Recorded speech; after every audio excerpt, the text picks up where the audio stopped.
Selamat malam dan selamat sejahtera. Hari ini kami berempat akan mempersembahkan dan explain tentang first aid and emergency planning. Okay. Saya Muhammad Nur Izrim Abdul Razak dan rakan-rakan saya Darwish, Darmadi, Syami Fauzan dan Muinuddin. Dan kami akan terangkan dua senario dan dua kejadian untuk first aid.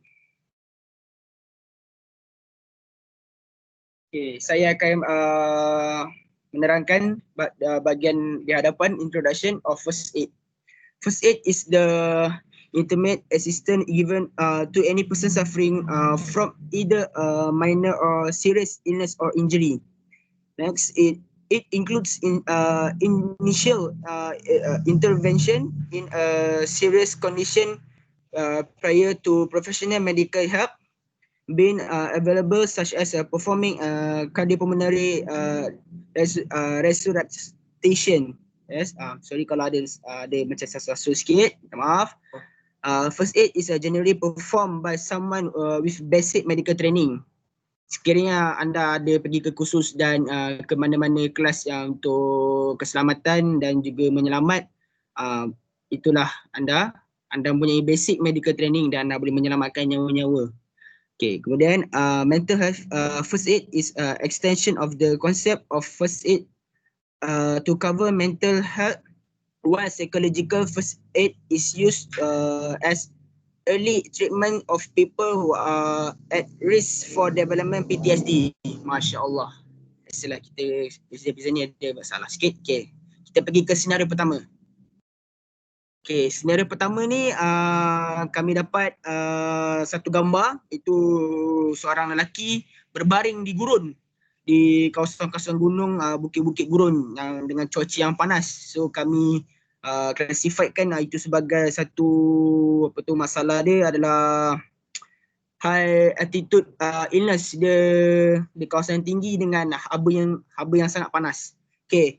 When you are mountain climbing, hiking, driving or doing any other activity at high altitude, your body may not get enough oxygen.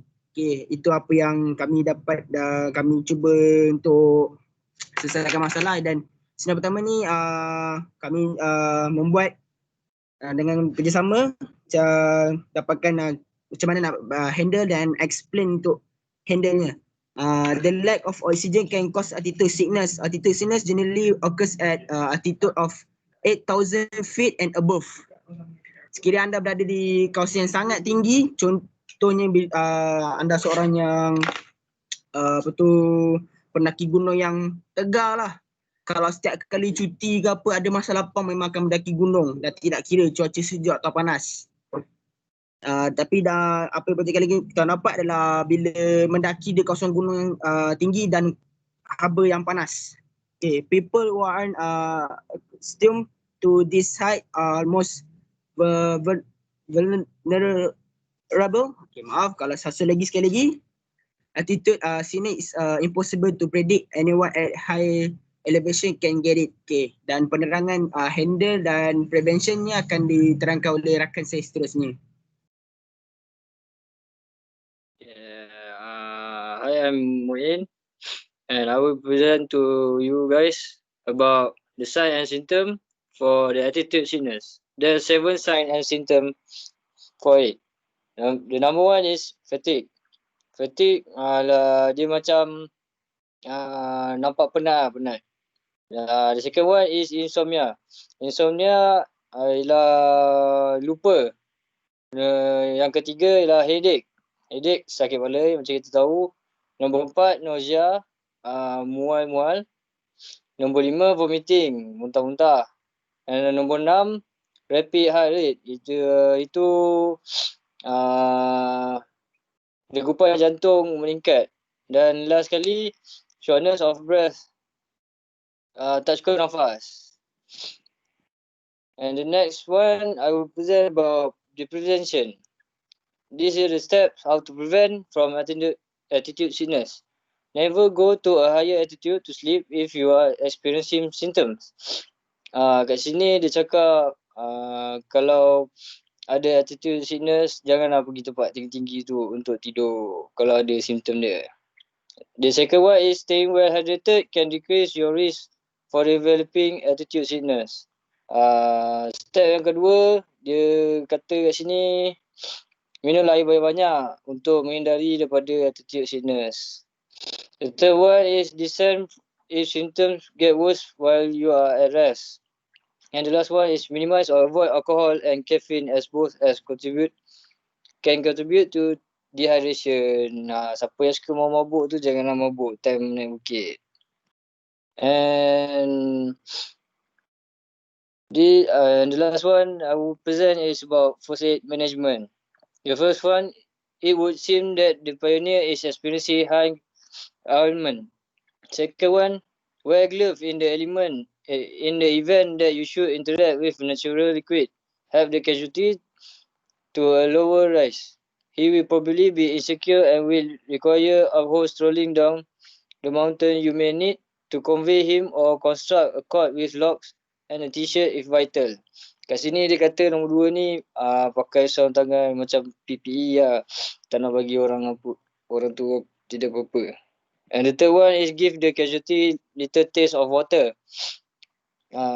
Bagi orang tu minum. Kalau dia awak tahu dia ada tu, bagi dia minum air. Treat the casualty for stun. Persistently speak with him to check whether he's feeling much improved or more awful. Skin persistently for some other clinical issues.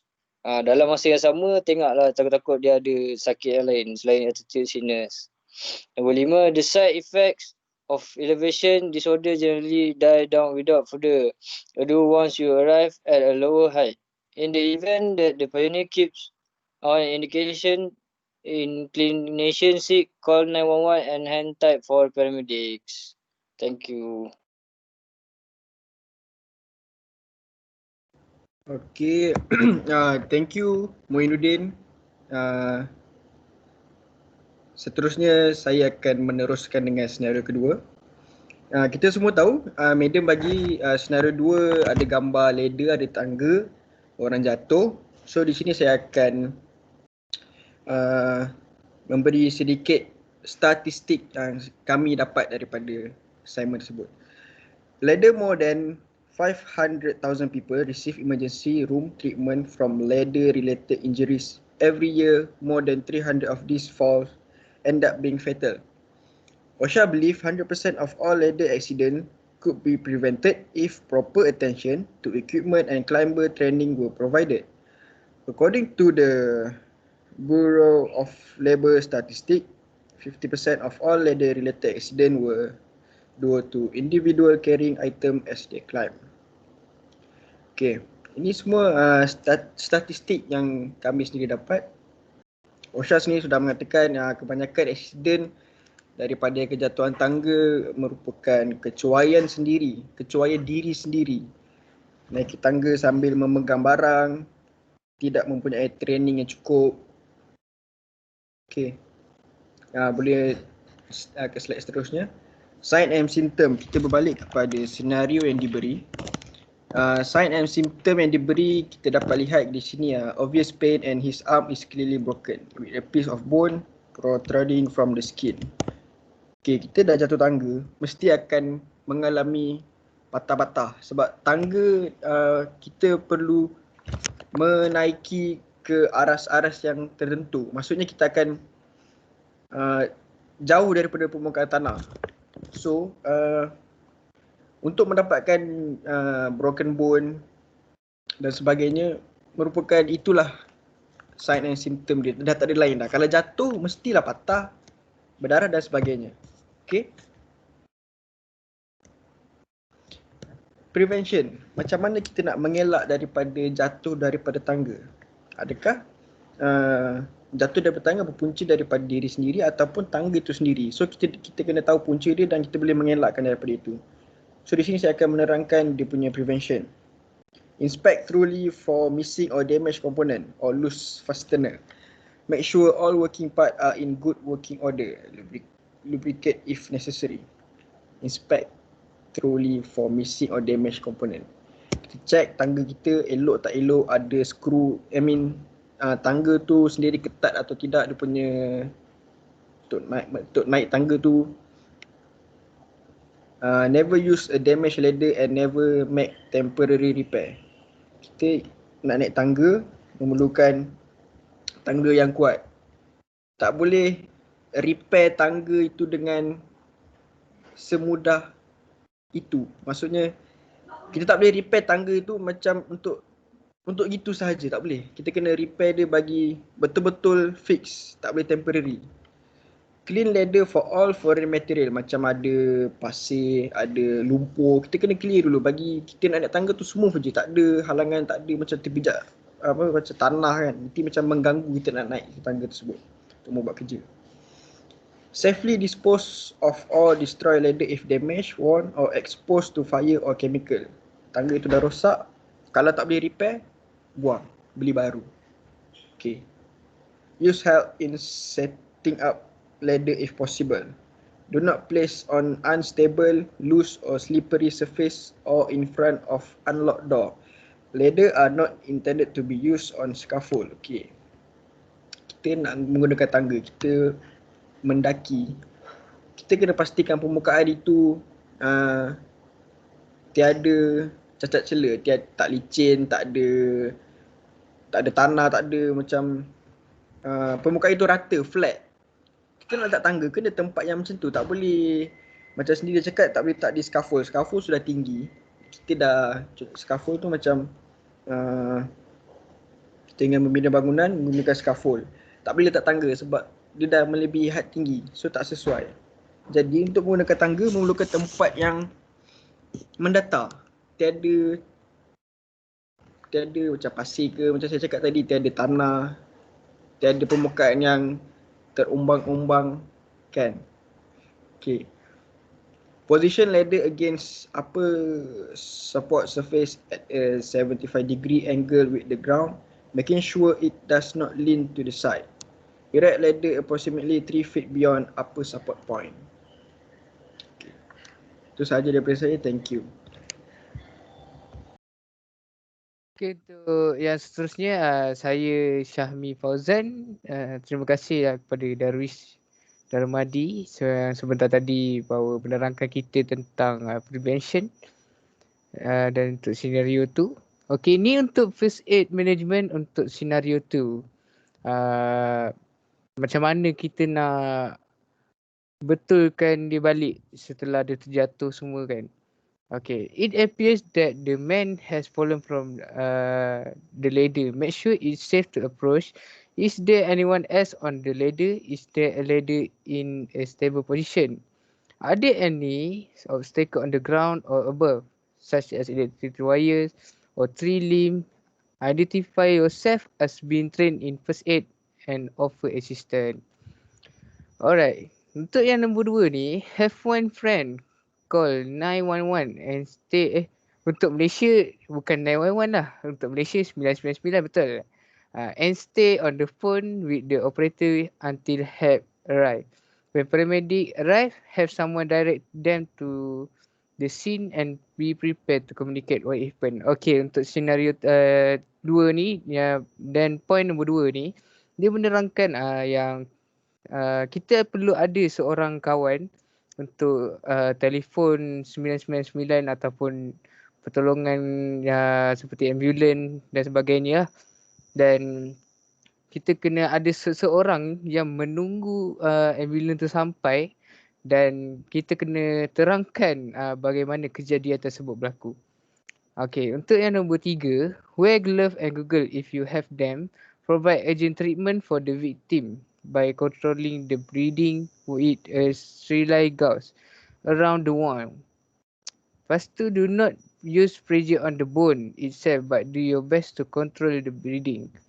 Do not try to clean the wound. You will need a second person to protect the spinal column by supporting the victim's head and neck in the position in which he was found.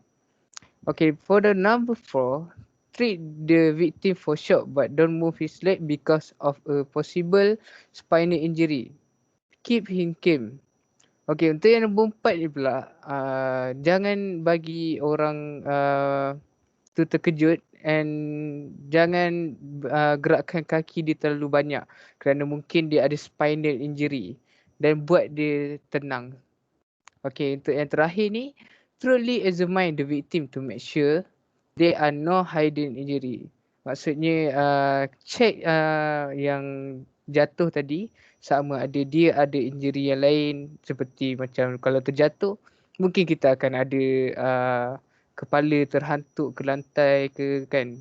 Lepas tu kita kena check semua benda tu. Okay, for the next one is conclusion. The conclusion of what we learned about this project from scenario 1 is the person traveller need to join an educating program, Teaching-ness. It help improve knowledge and increase awareness.